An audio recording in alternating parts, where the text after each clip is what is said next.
मालदा में, वेस्ट बंगाल में, कि साहब जब बीएसएफ की तरफ से वहां पर बॉर्डर के ऊपर बॉर्डर फेंसिंग, जो बार्ब वायर फेंसिंग का काम वहां पर चल रहा है, उसका काम आगे कर रहे थे, तो बॉर्डर गार्ड्स आके वहां पर बीएसएफ को ऑब्स्ट्रक्ट करने की कोशिश कर रहे थे। भारत माता के भारत माता के भारत माता के वंदे मातरम वंदे मातरम जय श्री राम जय श्री राम जय श्री राम जय श्री राम जय श्री राम। कि बांग्लादेश आर्मी बड़ी वो एंटी इंडिया, बांग्लादेश सोच रहा है कि भाई किसी तरह से भारत से पंगे तो लेने ही लेने हैं। अब इंडिया को ये चाहिए कि वो बांग्लादेश और पाकिस्तान की एयर स्पेस जो है वो बंद कर दे। तो देखना ये है कि इंडिया कैसे रिस्पॉन्ड करता है। आई थिंक इंडिया रिस्पॉन्ड कर रहा है मल्टीपल लेवल्स पे। बांग्लादेश की छोटी सी आर्मी है, ओके।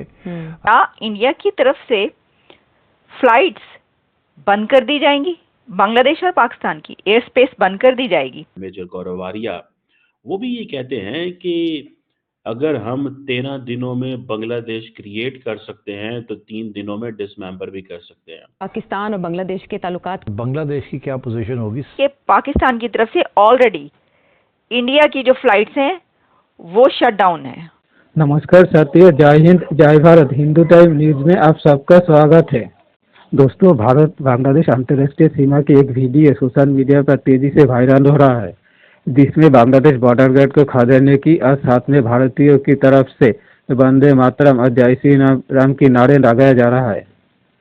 भारत बांग्लादेश अंतर्राष्ट्रीय सीमा पर बीएसएफ की तरफ से लगाई गई कांटेदार फेंसिंग की काम के दौरान बांग्लादेशी बॉर्डर गार्ड आके काम में रुकावट डालने की कोशिश कर रहा था।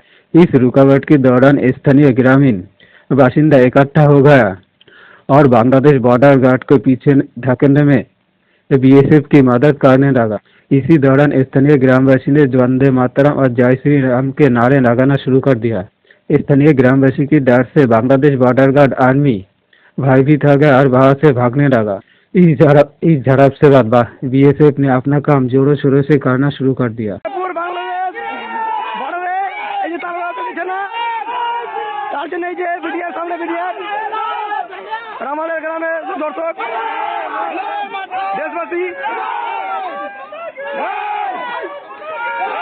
ये चीजें इंडिया और बांग्लादेश के दरमियान खत्म नहीं होने वाली, ये रहेगी, ठीक है। और उसकी शायद वजह ये है कि if India will keep looking Bangladesh, ठीक है जी, कि हसीना वाजह चली गई तो अब क्या करें, हसीना वाजह चली गई तो अब क्या करें। मेरा ख्याल है कि अगर बांग्लादेश को के साथ वो प्रॉपरली इंगेज नहीं करते, उनको ऑन बोर्ड नहीं लेते, ठीक है, तो बांग्लादेश के अंदर जो इस वक्त एपेटाइट है वो यही है कि हमें मतलब अलग-अलग सोचें हैं वहाँ पे। बंगाली जो हैं वो they are not going to listen to anyone. वो उसकी वजह ये है कि उनका जो रेवोल्यूशन है, याद रखें, जिस तरह शेख हसीना वाजद के सारे जो पॉलिटिकल पावर की जो बेस थी ना, दैट वाज एंटी पाकिस्तान, वो एक माइंडसेट था। ये जो नया सेटअप आया है इसमें ये था, और उसमें वो प्रो इंडिया थी। ये जो नया सेटअप आया ये जारी बात है उसके सारे के सारे स्कूल ऑफ थॉट के अगेंस्ट है। तो इसमें देर इज नथिंग लाइक के वो प्रो इंडिया तो हो नहीं सकते, बिकॉज वो कह रहे हैं कि जी इंडिया जी तो शेख हसीना वाजिद को सपोर्ट करता रहा है।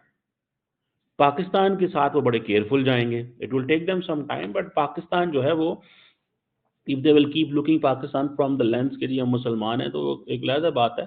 तो लेकिन वो अब वो कहते हैं ना, जो आप बड़े सारे नारे लगा रहे हैं, ठीक है जी, 2 स्टेट्स 1 नेशन, ठीक है जी। अब ये बातें आजकल मैं पढ़ रहा हूँ कि जी इंडिया और पाकिस्तान और बांग्लादेश 2 स्टेट्स हैं 1 नेशन, अब नेशन एक ही हैं, ठीक है जी। तो ये चीज़ें जो है वो दोनों मुल्कों की, अब वो इंडिया और पाकिस्तान बड़ा कंफर्टेबल महसूस कर रहा है फ्रैंकली स्पीकिंग। बांग्लादेश सोच रहा है कि भाई किसी तरह से भारत से पंगे तो लेने ही लेने हैं। यूनुस जाते जाते जब जाने वाला है, वो तो सबको पता है कि उसका टाइम अप होने वाला है बहुत जल्दी, लेकिन जाते जाते भारत के साथ कुछ एक एंटागनाइजेशन की एक पोजीशन में लाके बांग्लादेश को खड़ा रखना चाहता है। हमने देखा है किस तरह से बॉर्डर के ऊपर पंगे, डिप्लोमेसी में पंगे, ट्रेड में पंगे, और भी हर जगह पे ही is trying to actually instigate and provoke Bharat. और ये चीजें हमने बहुत टाइम से डिस्कस भी कर रहे हैं और हमने देखी भी है। आज कुछ एक बड़ा फनी इंसिडेंट हुआ, आज और कल के बीच में एक्चुअली 2 बड़े फनी इंसिडेंट हुए। एक इंसिडेंट हुआ मालदा में, वेस्ट बंगाल में, कि साहब जब बीएसएफ की तरफ से वहां पर बॉर्डर के ऊपर बॉर्डर फेंसिंग, जो बार्ब वायर फेंसिंग का काम वहां पर चल रहा है, उसका काम आगे कर रहे थे, तो बॉर्डर गार्ड्स आके वहां पर बीएसएफ को ऑब्स्ट्रक्ट करने की कोशिश कर रहे थे और थोड़ा सा कन्फ्रंटेशन के मोड पे वो चीजें गई, सिचुएशन गई। और जैसे ही वहां पर गया, लोगों ने जो वहां पर लोकल खेती बाड़ी कर रहे थे और जो लोग लोकल विलेजेस थे, उनमें देखा कि यार ये तो इतने सारे आके बीएसएफ वालों को तंग कर रहे हैं और ये जो फेंसिंग है उसका काम रोकने की कोशिश कर रहे हैं। Before the BSF reinforcement could get there, ये लोकल लोग ही वहां पर इतने सारे आ गए डंडे शंडे लेके कि बॉर्डर गार्ड्स को वहां से भागना पड़ा। खैर उस टाइम तक तो रीइंफोर्समेंट भी आ गई और हमारी बीएसएफ की रीइंफोर्समेंट भी आ गई and they had to actually just push back and उसके बाद फेंसिंग का काम दोबारा से स्टार्ट हो चुका है। डीजी बीएसएफ की तरफ से एक स्टेटमेंट आया कि उनकी तरफ से कोई सिली सा ऑब्जेक्शन आया था जिसको हमने रबिश करके आगे अपना काम शुरू कर रखा है and work is on in full swing, ये उनका एक स्टेटमेंट है। उन्होंने बोला देखिए यार ये लोग कभी कभार आके ऐसे उल्टे काम करते हैं, लेकिन we always basically confront them, tell them what is right what is wrong and ये फिर वापस चले जाते हैं because they know they are in the know कि इनकी हालत अभी they are not going to be able to actually stand there. अब जब वो दो भाई मिल रहे हैं तो उनको दोबारा से जुदा करने के लिए क्या फ्लाइट्स और एयर स्पेस पर पाबंदी लगाई जाएगी? क्या कुछ ऐसा हो सकता है? तो देखिए मैं आपको बता रही हूँ कि इंडिकेशन मिल रही है और मेजर गौरव आर्या क्योंकि एक यानी उनको अंदर की सुनगुन भी होगी, बहुत सारी खबरों का उनको इल्म होता होगा, क्या स्ट्रेटजीज बन रही हैं, क्या होने जा रहा है। मेरा तो ख्याल है कि उनको बहुत सारी चीज़ों का इल्म होगा, तो क्या कुछ ऐसा होने जा रहा है इस वजह से उन्होंने ये बात की, या वो ऑब्वियसली वो रिकमेंड भी कर सकते हैं, तो रिकमेंडेशन है सिर्फ उनकी।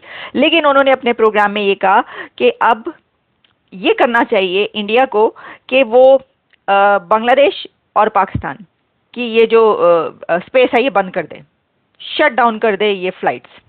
अब देखें ना, वैसे तो ये बात याद रखिएगा कि पाकिस्तान की तरफ से ऑलरेडी इंडिया की जो फ्लाइट्स हैं वो शट डाउन है, स्पेस एयर स्पेस से नहीं गुजरती, लेकिन नरेंद्र मोदी साहब की फ्लाइट्स पाकिस्तान के ऊपर से गुजरती रही हैं एयर स्पेस से। वो ये होता है कि जब मोदी साहब की कोई फ्लाइट इस तरीके से गुजरनी होती है तो उस तरफ से ये मैसेज दिया जाता है, पैगाम दिया जाता है कि ये है, तो पाकिस्तान उसको गुजरने देता है। यानी वो जो है वो ठीक है, वो चल रहा है कि भारतीय प्राइम मिनिस्टर मोदी साहब की कोई फ्लाइट पाकिस्तान के ऊपर से जहाज गुजरना होता है, एयर स्पेस यूज़ करनी होती है, तो कई दफ़ा भी चंद दिन पहले भी ऐसा होता रहा, हम आपको बताते रहे कि ये हुआ है, तो वो जो हैं वो गुजरते रहते हैं ऊपर से, पाकिस्तान की एयर स्पेस जो है इस्तेमाल करते रहते हैं।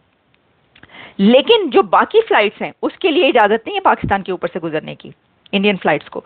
तो फिर वो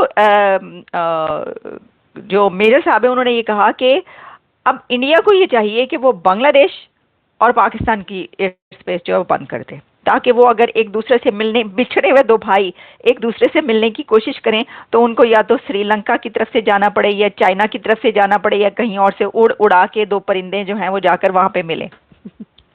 तो क्या वाकई ऐसा होगा? देखिए आप भारत के अंदर अब ये मुझे गौरव आर्या की मैंने ट्वीट देखी, ठीक है जी, उन्होंने भी ये ट्वीट की हुई थी और उन्होंने कहा कि जी अगर हम लोग आपको बना सकते हैं तो आपको उजाड़ भी सकते हैं, मतलब इसका मतलब डिसमेंबर हम आपको ख़त्म भी कर सकते हैं। जारी बात है 3 दिन हमें ज़्यादा नहीं लगेंगे। वो बेसिकली शायद एग्जांपल दे रहे होंगे कि जिस तरह सीरिया के अंदर HTS ने आके तो जिसे कहते हैं ना कर लिया है, ओवरटेक कर लिया है, तो शायद ये अब ये चीज़ भी वो कर सकते हैं, कोई बहुत बड़ी चीज़ नहीं है।